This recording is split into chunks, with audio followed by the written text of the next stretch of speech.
Hi everyone, and welcome to ZeroFOX's webinar, The New Rules of Engagement, 4 Strategies for CISOs to Secure the Remote Workforce. I'm Sam Small, the Chief Security Officer here at ZeroFOX, and I'm excited to have you join us today. Remote collaboration has quickly become the predominant means of new office culture, and many of us are adapting to the rapid adoption of new tools, new policies, and new realities in business to support collaboration and continued operations. In this webinar, we'll review how these changes alter our playing field and discuss options and ideas to help us lead from the front as our work-from-home challenges play out. If you have questions or comments about any of today's material, please feel free to email me directly. As you can see, my email address is listed here, and it will be on our final slide as well. Before we begin, a little about myself. I've been the Chief Security Officer at ZeroFOX now for 2 years. Prior to this, I earned a PhD in computer science from Johns Hopkins University, where I specialized in security and machine learning. Since then, I've spent my career tackling many fun and exciting challenges as a consultant, software engineer, security practitioner, and product entrepreneur. I tell you all this as we begin our conversation today to provide some context as to the experience behind my comments and observations.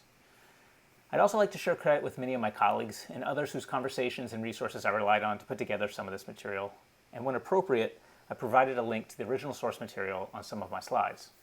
So, with that, let's get started. We'll begin by talking about digital transformation. This concept may be new to some, while others will have had direct experience or researched digital transformation efforts of their own.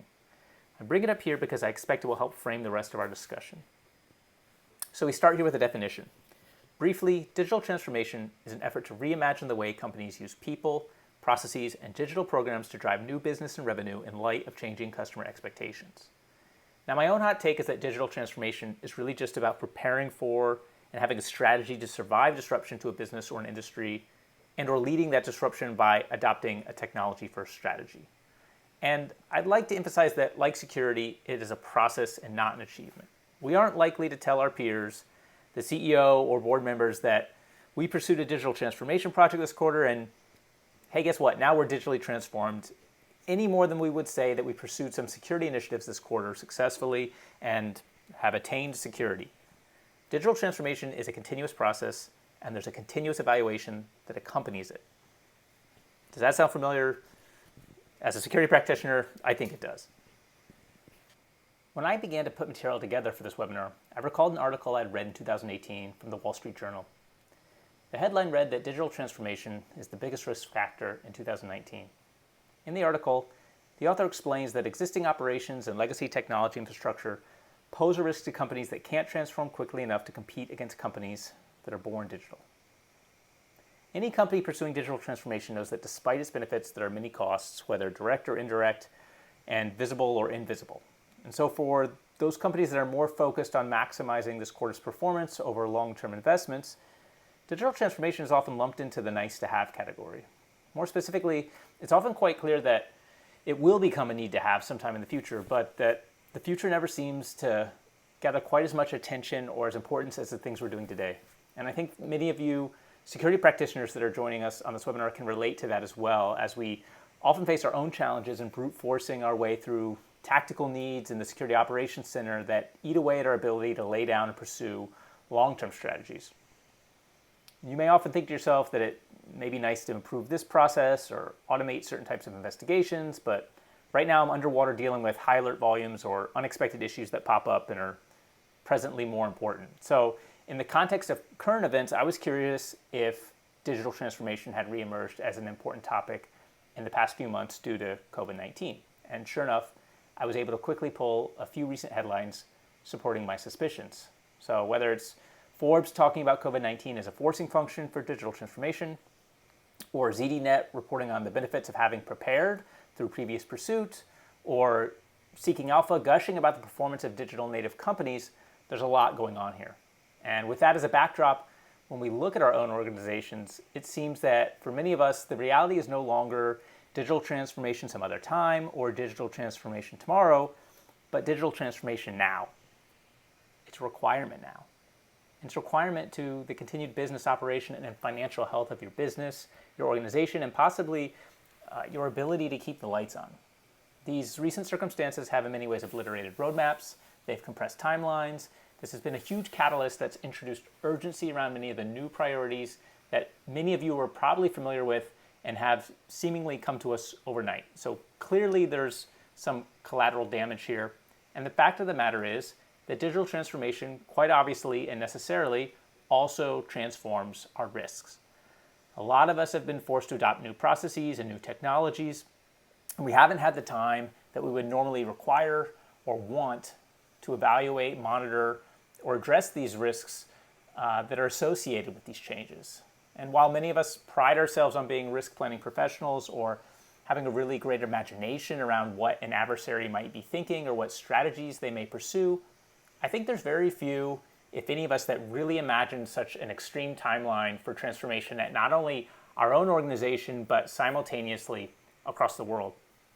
So with that as our backdrop, let's focus on the positive and reason about what we can do to come out of this situation stronger, wiser, and more secure by digging into our new rules of engagement.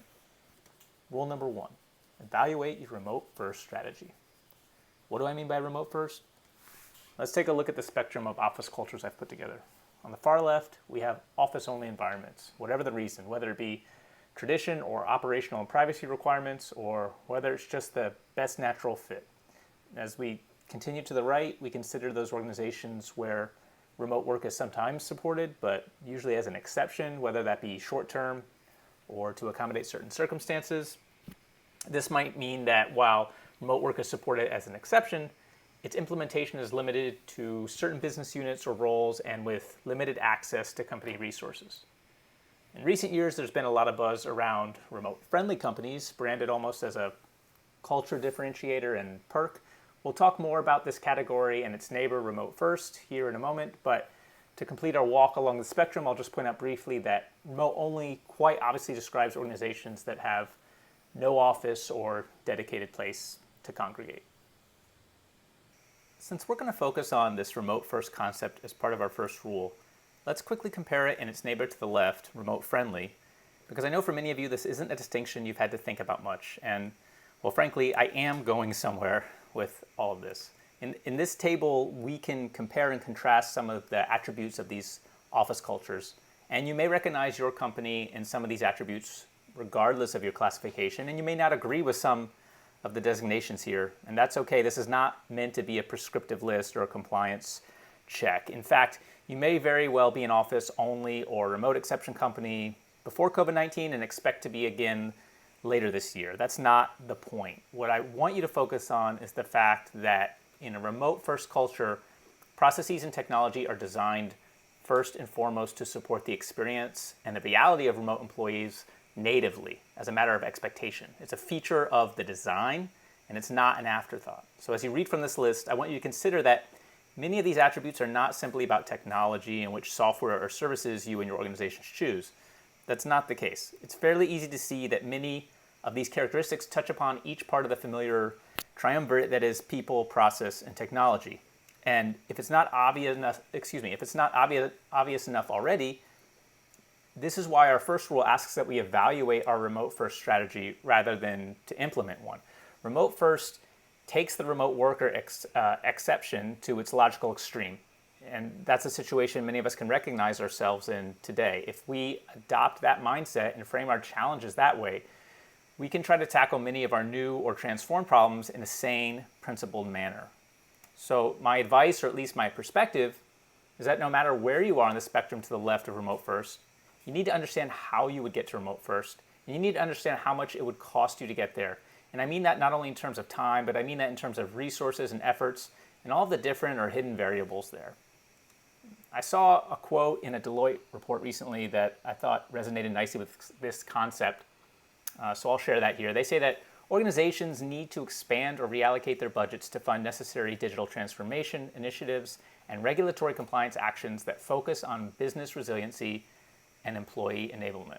So there you have it. It's not just me. And with that, let's briefly recap on some Rule 1 takeaways before we move on. What's new here? Yesterday's risk analysis and imagination for many of us failed to account for today's new challenges. Obviously, we're all living that, and that's not groundbreaking news. But without a fresh look, some of the hasty or short-term response plans we put together to allow operations to continue will begin to crack as uncertainty of near timelines persist. Maybe some of your exception or failure planning was designed for shorter timelines, say a week or a month. But what happens if this is the way that things have to be for the next 6 or 8 or 10 months? Do we recognize where we will no longer be able to play roulette with some of the security risks and challenges we've opened ourselves to in the short term in order to support operations? And so I've shared some ideas here about how you might handle these challenges. And if you have some of your own, I'd love to hear them. This slide is by no means meant to be exhaustive, but one thing I suggest is to develop a matrix of incident severity by incident duration.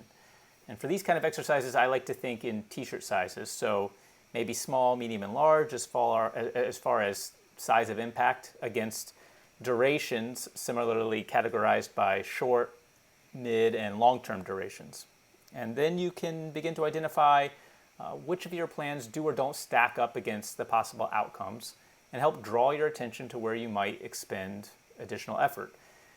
And as we just discussed a moment ago, rate your ability to move to remote first wherever you are on the spectrum, perhaps considering transition speed and sustainability issues, or the caveats, limitations, or exceptions that you might face. It's helpful to reason about what can be done in a day versus what might need more time, and deliver those insights to your colleagues or the management team, the CEO or the board.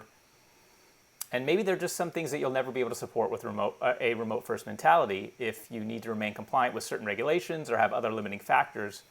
But to categorize those items now and underscore that risk is better than to discover them in situ later. And briefly on this last point, do the same thing in reverse. What lift is required to make the state change back from one of your exception states? And with that, we'll move on to rule number 2, know the trade-offs. As we discussed, we've collectively adopted a lot of new technologies, tools, services, policies, and virtual infrastructure quickly to support business continuity. And with offices shuttered without much advance notice, there are likely many trying to carry the torch with whatever resources they have available. This might mean that some organizations have people working from home, using personal devices, something that wouldn't normally pass muster in their security organization. However, it's easy to imagine that not every company had the ability nor means to send everyone home with a device. Likewise, many organizations may find themselves opening remote access to sensitive, previously inaccessible resources just in order to support operation. And perhaps less visible are the impacts of cultural changes that come with working in a less formal environment, away from casual observation and without barriers between a formal place of work and casual spaces at home. We'll talk more about this later, but first let's briefly take a look at a story of trade-offs that have unfolded quite publicly through an embarrassing amount of recent media exposure that's been nearly impossible to miss. And of course, we're going to talk about collaboration software, so let's consider this a quick, minor case study in trade-offs. And on the field, we have some of our favorites: Microsoft Teams, Zoom, and Slack. So I have some data courtesy of the vendors and Business Insider that allows us to look at the recent growth of these collaboration platforms. On the left, we see the growth in Microsoft Teams daily active users from July 2019 to March 18th. Here in the middle are changes to Zoom's daily active user count from the end of December to April 21st. And on the right, we see a graph that charts changes to Slack's paying customer base from the end of January 2019 to March 24th. Now, it's clear to see that all platforms have experienced tremendous growth recently, but what I really want to draw your attention to are these inflection points. With Teams jumping from just over 30 million daily users to 44 million daily active users, and with Zoom experiencing more than an order of magnitude of growth since the new year, and Slack also benefiting from the recent boom in remote collaboration requirements. Now, people are no longer sitting next to each other at the office and can no longer grab a colleague while passing in the hallway, so the capabilities these kinds of tools offer are more important than ever before. And kudos to the organizations represented here for moving quickly to enable remote collaboration and remain productive outside normal office conditions. However, as we discussed earlier with digital transformation, we know the adoption of these tools was not without risk. And in fact, that risk is more than hypothetical or academic. It is known. As you can see, or as you may already know, each of these applications has recently suffered some sort of vulnerability or security gaffe just recently. And against the backdrop of our inflection points, you have to wonder what level of diligence the many organizations represented in those growth numbers were able to accomplish in the short amount of time they had to transition to work from home. How many of those purchases were subject to the normal processes that these organizations pursue in procurement, policy development, configuration, and deployment? Were security RFIs submitted, returned, and reviewed on that timeline? For many, the answer is probably not. And most of us would probably like to run our own processes to evaluate our telework options through our own research, especially against organizational standards and requirements, but the time to pursue those plans was not a luxury many of us could afford. And so eventually security-focused organizations, researchers, and practitioners caught up on this front and shared their findings with the community at large. Here we have two examples of that, with an evaluation of telework options on the left performed by the NSA and an analysis of video chat applications on the right performed by my friend and colleague Gary Belvin. So if circumstances dictate that you cannot perform suitable diligence before deployment, then at least try to do so in parallel and put your process through iteration to improve your security posture in a stepwise fashion around these additions. And to recap more broadly, understand what trade-offs might exceed your existing ability to protect your organization and its operation, and where possible, work with decision makers as a stakeholder to choose solutions that strike the best balance you can, and meanwhile continue to investigate controls and policies that are able to reduce risk as time passes and as new information becomes available. This brings us to rule number 3, reweigh your risks. By and large, it's not the case that any of these events we've experienced recently have introduced completely new threat vectors or risks we haven't encountered before. However, their relative weights in our risk calculus now deserve some reevaluation. For instance, if you have a security program that was more traditionally focused on dealing with issues central to your typical office culture, norms, access, applications, and behaviors, you're not fairly taking into consideration the impact that the recent shift in culture and technology use will have on your security posture. Let's take a look at some numbers from the Wall Street Journal that highlight the recent growth in consumer application usage. What we see here is a little different than what we looked at earlier with collaboration applications. Those figures, they focused on customer acquisition. Here instead, the numbers we're looking at indicate growth in the number of daily sessions, whether those sessions are from new users or existing users using these services more frequently. Why the change? Well, it's quite obvious. People are experiencing more screen time as other options, say socializing with friends, spending time at the office or at school, and commuting have been placed on hold.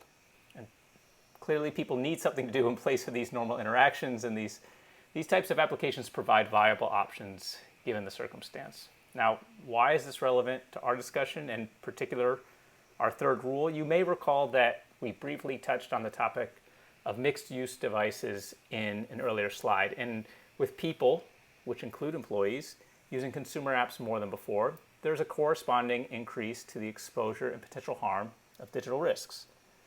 And while digital risk isn't exclusive to consumer applications or home use, naturally enterprises are susceptible to these risks too.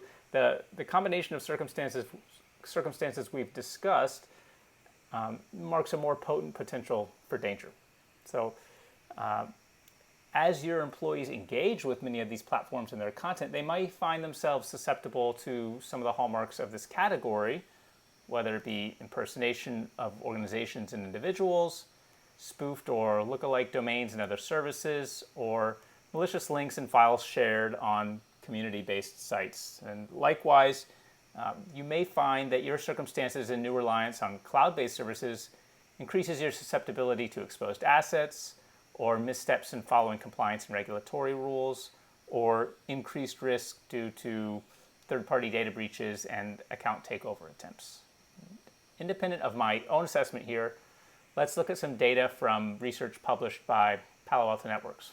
During the months of February and March, they observed a 569% increase in malicious domain registrations and determined that roughly 36% of new COVID-19 domains were outright malicious or posed a high risk to visitors. So what's the takeaway here? Your attack surface is probably more complicated than before due to usage mixing, and that cybercriminals now have more options many cheaper and more effective to choose from when targeting or serendipitously stumbling upon your organization or operations through your employees.